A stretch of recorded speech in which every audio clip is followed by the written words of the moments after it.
실전 문제 풀이 시작해 봅시다. 실전 문제 풀이 첫 번째 지문은 규원가만 쭉 나왔네요. 그러니까 기승전결의 기 부분,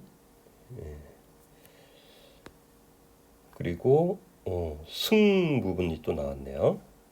승 부분, 기승전결 중에 기승 부분이 나온 겁니다. 지금 보면 이렇게 다 현대어 풀이로 어느 정도 되어 있죠. 여러분들이 우리는 이제 그 고급 표기로 된 것을 읽고 훈련하는 연습을 했어요. 근데 모의고사에는 1학년, 2학년 때까지는 이렇게 현대어 풀이가 어느 정도 나와준다. 또 어려울 만한 어휘들도 다시 한번 이렇게 정리해주는 이렇게 친절한 문제지가 있어요. 근데 언제나 모의고사 문제가 이렇게 친절하게 지문을 제시하는 건 아니기 때문에 기본이 되는 가사 작품은 우리가 꼭 읽고 해석하는 연습을 해둬야 하는 겁니다. 자, 문제를 보니까 1번 문제, 가사 작품에서 많이 봤던 패턴의 문제죠.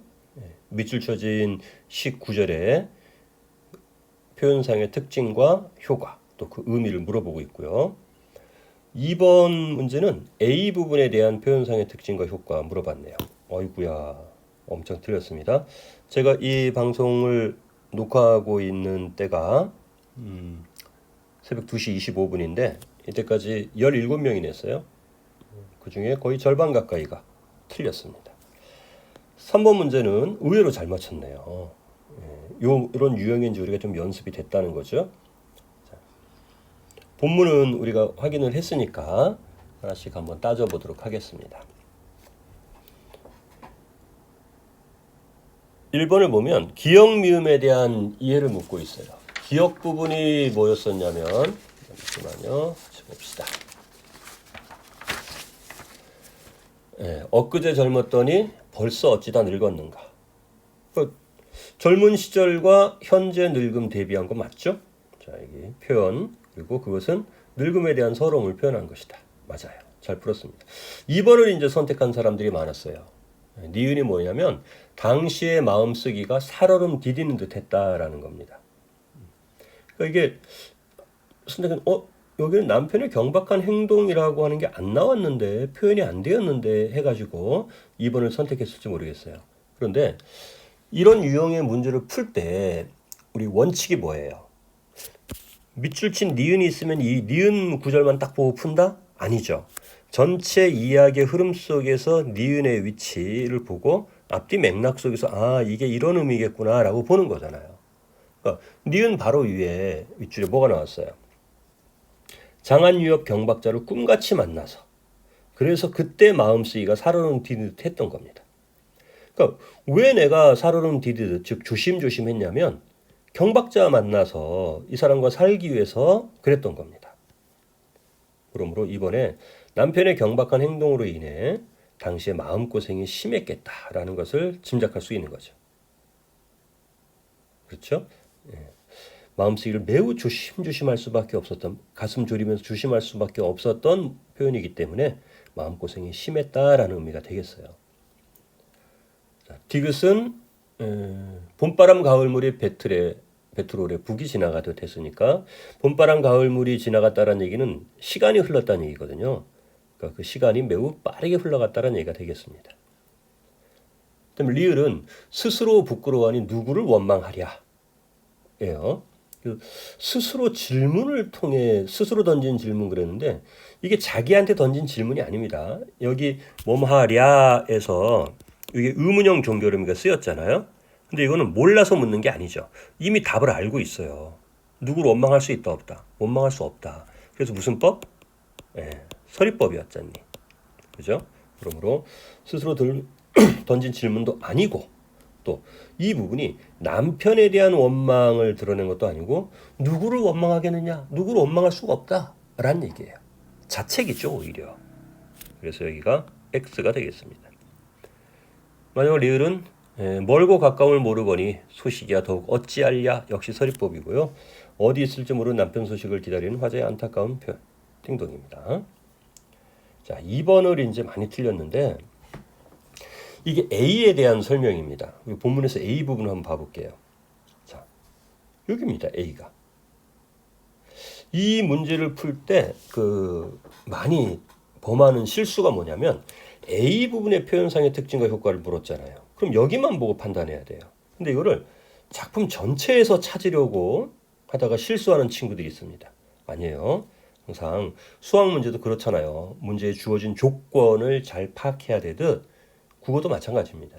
주어진 조건은 A에서 물어봤어요. 그러면 A에 대한 설명 그랬을 때 1번이 답이었습니다.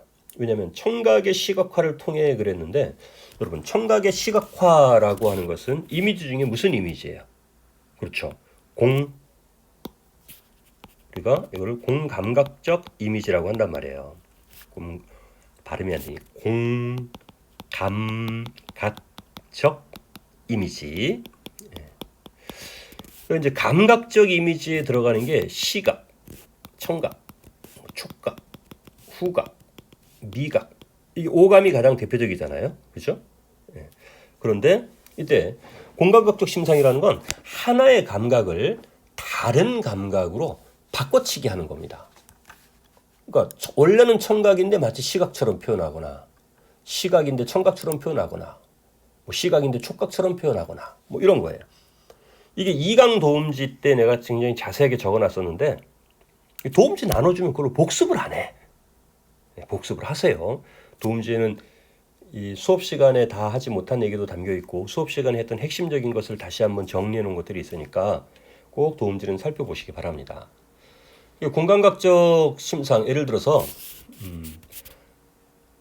하늘은 푸르고 종달새 소리 흥겹다 이렇게 놓고 봅시다.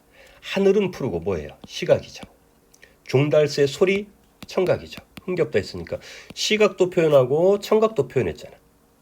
자, 이건 감각을 바꿔치기 한 게 아니라 두 개의 감각을 개별적으로 놔둔 거예요. 봄의 흥취를 시각과 청각으로 표현했을 뿐이에요. 각각 표현한 거죠. 그런데 종달새의 흥겨운 소리가 푸르게 들린다라고 하면 소리는 청각이잖아요. 근데 이게 푸르게 들린다는 것은 시각이잖아요. 청각을 시각으로 바꿔 표현했죠. 이런 게 이제 감각의 전이라고 합니다. 감각 바꿔치기. 그게 공감각이에요. 그러면 A 부분 봐봐라. 피었다 젖는가, 뭐 섞어치고, 굳은비, 후시절 경물 이거 다 시각적인 거 아닙니까? 근데 가을달 방에 들고 시각, 실소리 침상에 올 때 이게 청각이에요. 그런데 시각을 청각으로 바꿨다거나 청각을 시각으로 바꾼 게 아니죠. 그냥 얘는 청각 따로 시각 따로예요. 그러므로 여기 청각의 시각화라고 하는 게 X였던 겁니다. 2번은 잘 이해했네요. 뭐 눈 내려, 굳은비 내려 이런 것들은 위에서 밑으로 내리니까 하강적 이미지인 거고요. 다음 3번을 선택한 친구들이 있었는데 인간과 자연의 대비를 통해 자, 여기 보면 여기 나와 있는 자체 눈이라든가 굳은비라든가 실소리라든가 이건 인간과 자연을 대비한 건 아니에요. 서로 다른 것을 이제 맞세울 때 우리가 대비라고 하는데 인간인 나 쓸쓸하거든요. 근데 여기 나와 있는 요 세모에 들어가 있는 이런 것들은 왠지 쓸쓸한 정취를 불러일으키는 것들이에요. 그래서 인간인 화자의 정서를 심화시켜주는 어떤 대상인 겁니다. 그런데 인간과 자연을 대비한 건 어디 있느냐? 여기에요. 삼춘하류 호시절의 경치. 이건 어떤 거예요? 봄이잖아요. 꽃 피고 화려하잖아요. 예? 봄은 다 보통 긍정적 의미로 쓰인단 말이에요. 근데 봄이 아무리 화려하고 아름다워도 나한테는 뭐 아무 감흥이 없어요. 왜? 난 지금 쓸쓸하거든. 내 마음은 어둡거든 지금. 그러니까 이건 인간과 자연이 대비되어 있는 겁니다. 그래서 3번 선택지에 인간과 자연 대비를 통해 정서를 효과적으로 제시했다라는 거 이거 띵동이죠. 내가 저 홀로 이제 외롭게 있는 저기를 보니까 새 두 마리가 서로 나 잡아봐라 하고 짹짹함 즐겁게 놀고 있다. 새가. 그럼 나는 저 새를 보면서 흥겨워지겠니 갑자기? 아니지. 하다못해 새들도 짝이 있는데 나는 왜 이래 하고 더욱더 외로워지겠지. 여기부터 이제 인간과 자연의 대비를 통해서 정서를 효과적으로 드러낸다라고 말할 수 있는 거예요. 이럴 때도. 자, 4번이요. 화자의 심정을 구체적 수치를 통해 드러낸 구조를 확인할 수 있다 그랬는데 이렇게 구체적 수치를 통해 이런 말 나오면 이건 쉬운 선택지야. 왜? 숫자를 보면 되니까 1, 2, 3, 뭐 하나, 둘, 셋, 뭐 이런 수를 나타내는 표현이 눈으로 확인하면 되니까. 그러면 여기 있었나 한번 볼까요? 처음 나오네. 12대, 30날. 이 수적인 이 구체적 수치를 통해서 지루하다 이런 정서를 표현했잖아요. 맞는 겁니다. 이게. 4번 이게 맞는 거예요. 근데 이걸 왜 틀렸을까? 라고 이렇게 생각을 해봤는데 12대라든가 30날이라든가 이런 것들을 구체적 수치라는 생각을 못했나 봐요. 그러니까 구체적 수치 나오면 수치가 등장하는 순간 구체적인 거예요. 대략 10개 정도? 뭐 이러면 구체적이진 않죠. 10개, 12대, 30날. 그건 딱딱 맞아떨어지는 수치를 제시했잖아요. 그럼 구체적 수치로 정확한 이로 바꿔도 큰 문제는 없습니다. 자, 5번은 시간의 흐름을 압축적으로 제시했다 그랬는데요. 이거는 시간의 흐름이 나와 있는 게 어디냐면 창밖에 심어놓은 매화가 몇 번이나 피었다 졌는가. 창밖에 심어놓은 매화가 몇 번이나 피었다. 여기 시간의 흐름이 빠르게 지나간 겁니다. 더더군다나 여기 가을엔 이래, 여름엔 이래, 뭐 겨울에, 봄엔 이래, 가을엔 이래. 이것도 사계절 내내 나는 쓸쓸한 어떤 느낌이 나거든요. 이것도 상당히 겨울이 압축돼 있고 여름이 압축돼 있고 그런 거예요. 근데 이게 가장 핵심적이죠. 시간이 많이 흘러갔다. 뭐 이런 얘기입니다. 시간의 흐름은 압축적으로 제시했다. 띵동. 2번을 많이 틀렸어요. 자, 항상 우리 이런 문제는 딱 끊어서 표현하는 거 필요하고요. 문학 작품을 잘 여러분이 이제 강해지려면 이 앞에 쓰여진 이 표현의 개념들을 사전적으로뿐만 아니라 정확하게 이해하는 것들이 필요합니다. 자, 마지막 3번 봅시다. 3번은 잘 풀었어. 내가 알려준 방식대로 풀었나? 이런 문제 어떤 방식으로 풀자 그랬어요? 윗글과 보기를 비교한 것을 적절한 것 했을 때는 어떻게 한다? 그렇죠. 우린 윗글을 공부했기 때문에 윗글 중심으로 체크하면 돼요. 근데 만약에 위에 나와 있는 지문이 굉장히 어려웠어. 근데 보기는 굉장히 짧고 쉬운 게 나왔어.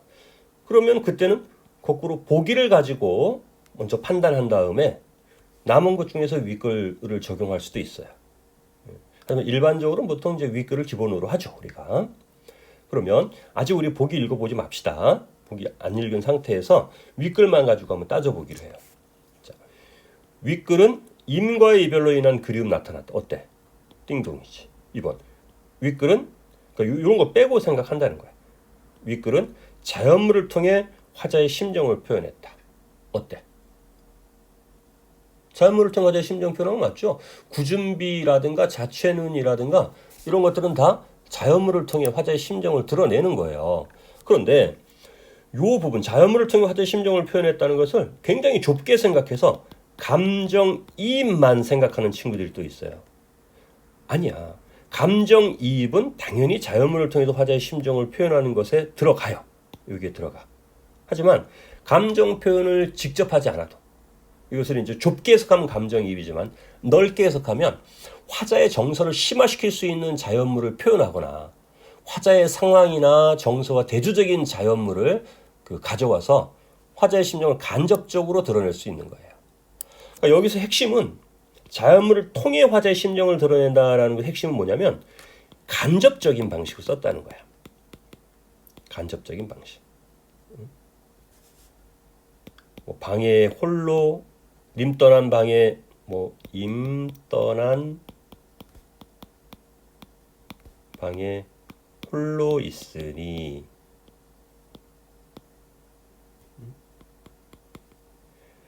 창밖의 빗소리 더욱 차갑구나. 뭐 이런 표현이 있다고 봅시다. 지금 감정 표현 직접 없죠. 하지만 이 빗소리 어때? 더욱 차갑게 느껴지면서 화자의 어떤 쓸쓸함 같은 것들을 드러낸다고 표현할 수 있겠지. 그지? 감정이입은 아니지만 충분히 가능하다. 다음 3번은 윗글은 화자가 화자가 잊은 임에 대한 안타까움, 화자를 잊은 임에 대한 안타까운 마음 들어있다. 띵동이었고요. 자, 4번. 윗글은 계절의 순환을 통해 BX입니다. 여기 아까 A 부분에서 계절이 나와요. 사계절이. 그런데 겨울, 여름, 봄, 가을 이런 식으로 나왔지. 계절이 순환된다고 하는 것은 춘, 하, 추, 동 이런 것처럼 돌아야 돼요. 이게 계절의 순환이지. 그치? 근데 이건 계절이 순환된 것이 아니었다. 여기서는. 그래서 계절 순환이라고 한 말이 이미 X인 거고요. 설령 이것이 만약에 맞다고 할지라도 이미 다시오리라는 믿음이 있느냐? 믿음 없어요. 믿음이 있으면 얘가 이렇게 막 괴로워하고 슬퍼하고 이러지 않겠지. 그치? 화자의 태도와도 관련된 문제는 X. 잘 풀었습니다. 자, 5번은 보기에 대한 이야기만 했네요. 자, 그래도 여기 보기에 나와 있는 시가 무슨 의미인지 한번 봅시다. 작자 미상이네요. 구조론문에서 작가가 미상일 경우, 반대로 이제 양반일 경우, 여기에 등장하는 님의 의미가 좀 달라질 수가 있겠죠. 그지? 양반일 때 보통 님은 임금인 경우가 많고, 또 잘 봐요. 내가 님 곁을 떠났을 때는 주로 임금, 님이 내 곁을 떠났을 때는 주로 사랑한 님 이렇게 있잖아요. 그렇죠? 자, 그럼 한숨은 바람되고 눈물은 새우되니, 새우는 가랑비, 주로 봄비를 표현합니다. 한숨은 바람되고 눈물은 새우되어 님자는 창밖에 불거니 뿌리거니. 나의 한숨과 이 눈물을 님이 주시는 창밖에 가서 불고 뿌리고 싶다는 겁니다. 왜? 나를 잊고 깊이 든 잠을 깨워볼까 하노라. 저를 잊지 마세요. 이런 얘기예요. 그러니까 에라 잠 못 자게 괴롭혀야지 이런 의미가 아니라 나는 님을 여전히 그리워하고 있고 그 그리움의 한숨과 눈물을 님에게 알리고 싶다라는 이야기인 거죠. 그래서 님에게 가다고 싶은 마음을 적극적으로 표현했다. 띵동입니다. 사미인곡과 속미인곡에서 범납이라든가 사미인곡에서 속미인곡에서 나궐이라든가 뭐 구준비 이런 것들이 돼서 보다 더 님 곁에 가고 싶어하는 마음이겠죠. 이 중에서 구준비가 제일 가깝겠죠. 네. 자, 첫 번째 지문이 제일 어려웠었나 봐요. 가장 많은 학생들이 첫 번째 지문에서 틀렸었습니다. 자, 두 번째 지문 가봅시다. 두 번째 지문 보니까 기승전결에서 승 부분이고 여기 이러면 안 되는데 라고 해서 여기서 전 부분이죠. 전환하는 부분. 그리고 결사 부분까지 결까지 나왔네요. 자, 문제 구성은 아까 1, 2, 3번 문제 패턴과 상당히 비슷합니다. 밑줄 친 기역 미음에 대한 이해인데 이거 어떻게 푼다고? 그렇죠. 전체 맥락 속에서 각각의 기역, 니은, 디귿, 리릭 의미들을 살펴봐라. 야유원과 부용장 비교 그랬는데 얘들아 이 문제 풀 때 있잖아. 이 둘을 연결해서 자꾸 보려고 하지 마. 그냥 야유원에 해당하는 설명 앞부분이지.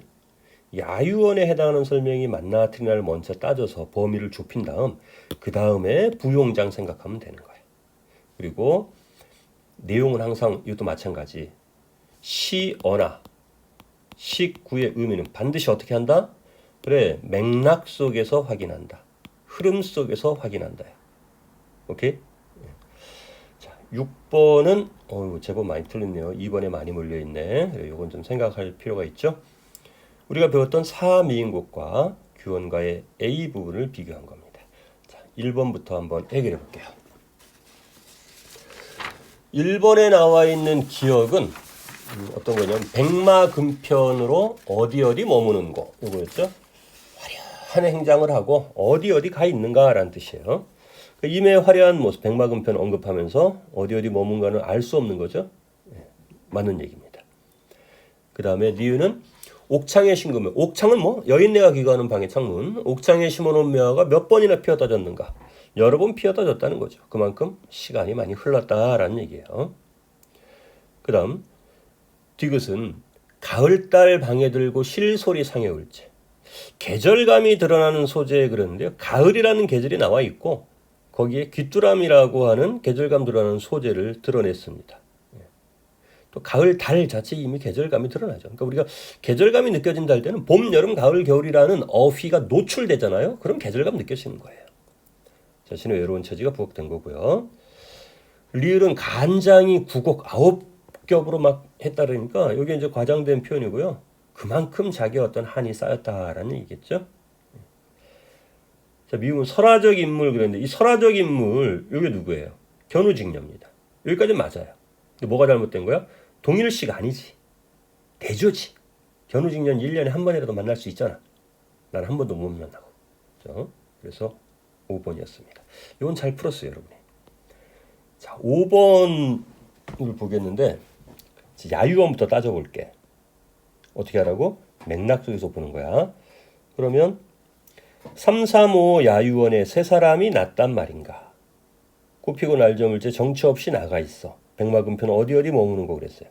그럼 이 야유원은 누가 간 거야? 그렇죠. 남편이 간 거야, 남편이. 화자가 있는 곳이 아니에요. 남편이 가서 새로운 기생 만나고 하는 그런 공간인 거예요. 자, 그런 설명을 한번 찾아봅시다. 첫 번째, 남편은 화자가 지향? 화자가 가고자 하는 그런 건 아니죠. 야유원은 이미 화자를 기다리는 아니죠. 이미 기생집에 가서 화자를 왜 기다리겠어? X입니다. 3번, 야유원은 이미 있을 것으로 추측되는 공간입니다. 맞는 말이죠. 이미 있는 공간이에요. 야유원은 화자가 타인들과 어울리는 공간? 화자가요? 아니죠. 남편이 타인들과 어울리는 공간이겠죠. X입니다. 이미. 5번, 야유원은 이별과 만남을 반복하는.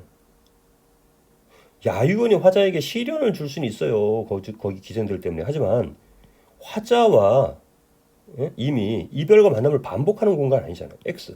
야유원만 가지고도 3이 담임을 알 수 있습니다. 자, 부용장 한번 볼까요? 부용장은 부용장 정막하니 누이게 들이소니. 누가 있는 공간이에요? 화자가 있는 공간이에요. 근데 거기는 쓸쓸한 거죠. 화자가 외롭게 있는 공간입니다. 이미 부지에 끼는 공간이다. 띵동이 되는 겁니다.